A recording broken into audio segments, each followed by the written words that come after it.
தலைவர் உங்க கூட திரையில வர்ற ஒரு படம். தலைவர் என் கூட வரலங்க, நான் தலைவரோட வரேன்.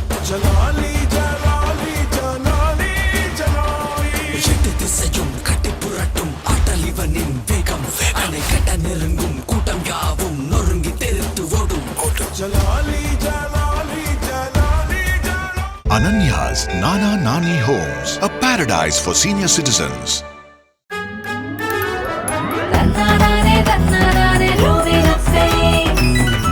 Visit India's first underwater tunnel aquarium at VGP Marine Kingdom, Chennai. வணக்கம்ண்ணே. ரொம்ப மகிழ்ச்சியா இருக்கேன் தம்பி. அண்ணன் எவ்வளவு மகிழ்ச்சியா இருக்கீங்க? ரொம்ப சந்தோஷமா இருக்கு. இந்த மாதிரி நாட்களுக்கு தானே நம்ம வந்து உழைக்கிறோம். ஸோ அதனால இது ரொம்ப ஸ்பெஷலான, என் வாழ்க்கையில் ஒரு ஸ்பெஷலான டே. நிச்சயமா தான் நீங்க சொன்ன மாதிரி எல்லோரும் எதிர்பார்க்கிற ஒரு படம். தலைவர் உங்க கூட திரையில வர்ற ஒரு படம். கிரிக்கெட்டோட தலைவர் என் கூட வரலங்க, நான் தலைவரோட வரேன். எல்லாரும் ஒண்ணா இருக்கீங்க, தலைவர் கூட நீங்க இருக்கீங்க. ஒரு தாறுமாறான ஒரு படம். எவ்வளவு நேசிச்சு பண்ணீங்க? இதுக்கு மேலே ஒரு படத்தை லவ்வே பண்ண முடியாது. இல்லை, நம்ம வந்து குழந்தையிலேருந்து பார்த்து லவ் பண்ணி அவரே பார்த்து வியந்து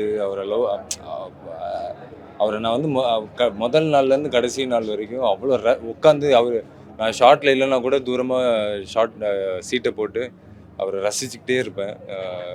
ரொம்ப ஸ்பெஷலான ஒரு படம். நிறைய கற்றுக்கிட்டேன் அவர்கிட்ட, பார்த்து கற்றுக்கிட்டது, அவர் சொல்லி கற்றுக்கிட்டது நிறைய இருக்குது. ஸோ ரொம்ப ஸ்பெஷலான ஒரு படம். தலைவரோட பழக்கம் இது. திரைத்துறையில் யாரோ ஒருத்தர் ஏதோ ஒரு மூலையில் நல்லா போயிட்டா கூட உடனே கூப்பிட்டு சூரமணிப்பா வாழ்த்து சொல்லி எல்லாருக்கும் வாழ்த்து சொல்கிறது அவருடைய.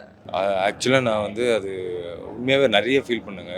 என்னென்னா ஆக்டர்ஸ்க்கு மட்டும் கிடையாது, அதாவது மெயின் ஆக்டர்ஸ்க்கு மட்டும் கிடையாது. ஒரே ஒரு சீன் பண்ணிட்டு போயிருப்பாங்க, ஒரு 2 டைலாக் பேசிட்டு போவாங்க. அவங்க ரொம்ப நல்லா பண்ணாங்கன்னா அவங்களை கூப்பிட்டு சூப்பர்னுவார், அவங்களை கைத்தட்டி அவங்கள கொண்டாடுவார். அது வந்து நான் நிஜமாவே சொல்கிறேன், நான் வேறு எந்த ஆக்டிவிட்டியும் நான் அதை பார்த்தது. நான் ஒரு 15-16 வருஷமாக இருக்கேன். என்னென்னா அவர் வந்து அந்த சொல்கிற அந்த என்கரேஜ்மெண்ட் இருக்குல்ல, அது வந்து நான் அடுத்த படத்துக்கு போகும்போது நான் அதை ஃபீல் பண்ணேன். அந்த கான்ஃபிடென்ஸான லைஃப். ஸோ அது வந்து அவர் நிறைய கொடுப்பார். ஸோ அதெல்லாம் சான்ஸே இல்லை. இந்த செட்டில் இந்த படம் முழுவதும் ஏதாவது ஒரு இடத்துல உட்காந்து அவங்க கூட பேசியிருப்பார், அது மறக்கவே முடியாது என் வாழ்நாள் முழுவதும். அது இல்லை, ஒரு 4-5 தடவை வந்து பேசியிருக்காங்க. அது வந்து எல்லாமே அதில் வந்து ஒரு 3 தடவை வந்து ஒரு 1.5 மணி நேரம் கிட்டே பேசினார், நாங்கள் 2 பேர் மட்டும். பட் அது வந்து அதை வந்து நான் எனக்குள்ளே வச்சுக்கணும் அப்படின்னு நான் விரும்புகிறேன். அட்வைஸ் பண்ணாங்க, சில நல்ல விஷயங்கள் சொல்லுவாங்க, எல்லாமே நான் அதை எனக்குள்ளே வச்சுக்கணும் அப்படின்னு நினைக்கிறேன். பத்திரமா உங்களுக்குள்ளே இருந்து அது ஒரு ஆமாம், இதெல்லாம் கோடி எவ்வளோ கொடுத்தாலும் இதெல்லாம் கிடைக்காத ஒரு விஷயம். தலைவர்கிட்ட வந்து நீங்கள் நிறைய கற்றுருந்துருப்பீங்க. நாங்கள் கற்றுக்க வேண்டிய விஷயம் என்ன? ஹியூமன் பீயிங் அவர் கிரேட்டுங்க. அவர் சிம்பிளிசிட்டி, அந்த ஹம்பிள்னஸ், அவர் பஞ்சுவாலிட்டி, இது எல்லாமே வந்து சான்ஸே கிடையாது. நம்ம சின்ன வயசுன்னு சொல்லுவாங்கல்ல, இது சார் நான் நிறைய ஆடியோ லான்ச்சஸ் பார்த்துருக்கோம், நிறைய இன்டர்வியூஸ் பார்த்துருக்கோம், சார் இப்படின்னு சொல்லுவாங்க. இதெல்லாம் நேரில் பார்த்தேன். அவங்க சொன்னது எதுவுமே மிக இல்லை. லால் சலாமில் அண்ணன் விக்ராந்த் என்ன பண்ணியிருக்காரு? ஒரு கதையோட ஒரு கோராக இருக்கும், ஒரு முக்கியமான ஒரு கேரக்டராக இருக்கும். அது வந்ததுக்கப்புறம் நீங்கள் பார்த்து தான் சொல்லுங்கள். கடுமையாக உழைக்கிற விக்ராந்த் அவர்களுடைய கெரியரில் லால் சலாம் என்ன பண்ணுவோம்? அது கடவுள் கையில் இருக்குது, நம்ம கையில் இல்லை. சிறப்பாக செய்யும். இப்போ உங்கள் கையில் ஒன்று கொடுக்க போகிறோம். இது ரெட் நூல் பேட். நீங்கள் ஒரே ஒரு போஸ் மட்டும் கொடுத்துட்டு அண்ணனுடைய கையெழுத்து இந்த பேட்டில் எங்களுக்கு வேணும்.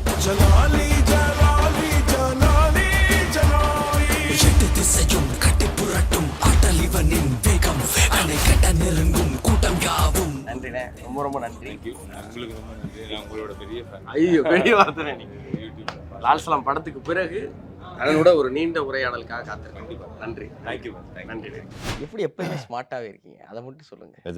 நிஜமா இது வந்து சும்மா இதுக்காக கேட்கல, நான் பார்க்குற போதெல்லாம் பார்த்துருக்கேன். அது வந்து இந்த ஃபேஸில் ஒரு க்ளோ இருக்கும், ஏதோ ஒரு கான்ஃபிடென்ஸ் தெரியும். எப்பயுமே அண்ணன் ஸ்மார்ட்டாக இருக்காரு அப்படின்னு தோணும். அதுக்கு என்ன சீக்ரெட்டு? ஒரு சீக்ரெட்டில் என்னோட ரொட்டீன் கரெக்டாக இருக்கும். அந்த ஸ்லீப்பு, அந்த ஒர்க் அவுட்டு, சாப்பாடு எப்போவுமே ஒரே விதமான சாப்பாடு. ஸோ அந்த டக்குன்னு ஒரு நாள் பிரியாணி தோணுச்சுன்னா இதை சாப்பிட்லாம், அப்படி பண்ண மாட்டேன். அதனால மேபி இருக்கலாம். டயட் கான்ஷியஸ்லாம் பக்காவாக இருப்பீங்க. பழகிடுச்சு. டயட் கான்ஷியஸ்லாம் இல்லை, எல்லாமே சாப்பிடுவேன், எல்லாமே கொஞ்சம் கொஞ்சம் அளவு அப்படியே சாப்பிட்டு ஒர்க் அவுட் பண்ணிடுவேன் டெய்லி. அது எனக்கு பிடிக்கும், ஓடுறதுக்கு ரொம்ப பிடிக்கும்.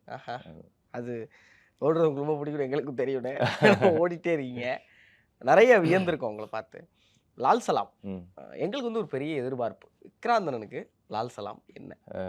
நம்பிக்கை ஆ. அப்படின்னு தான் சொல்லணும். ஏன்னா அது ஆடியோ லான்ச்சில் கூட நான் சொல்லியிருந்தேன்.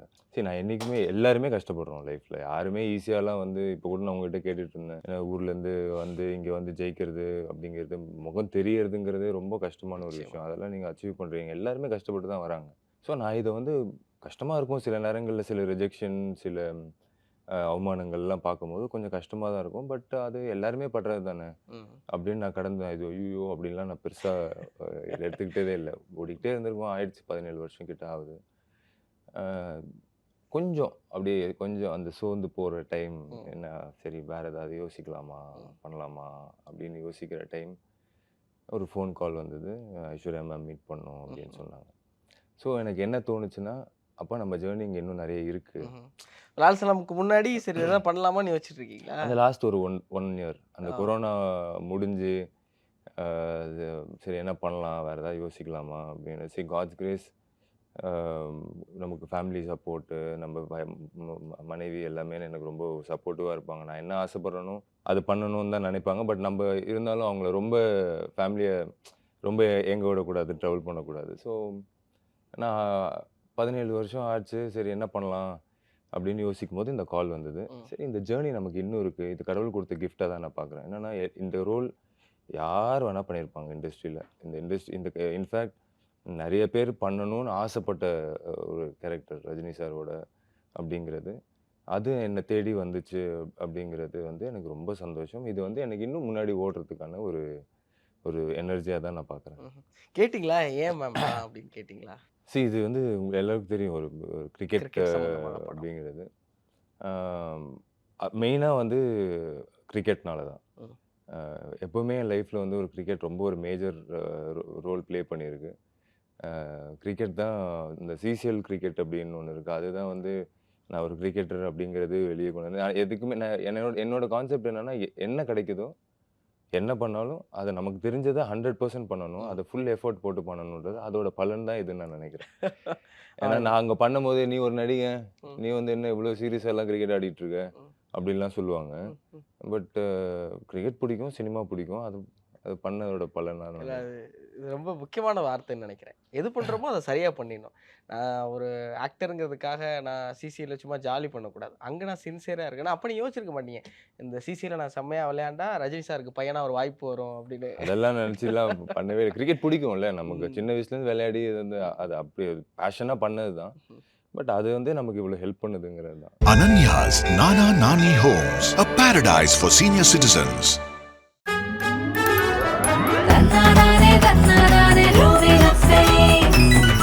Visit India's first underwater tunnel aquarium at VGP Marine Kingdom, Chennai.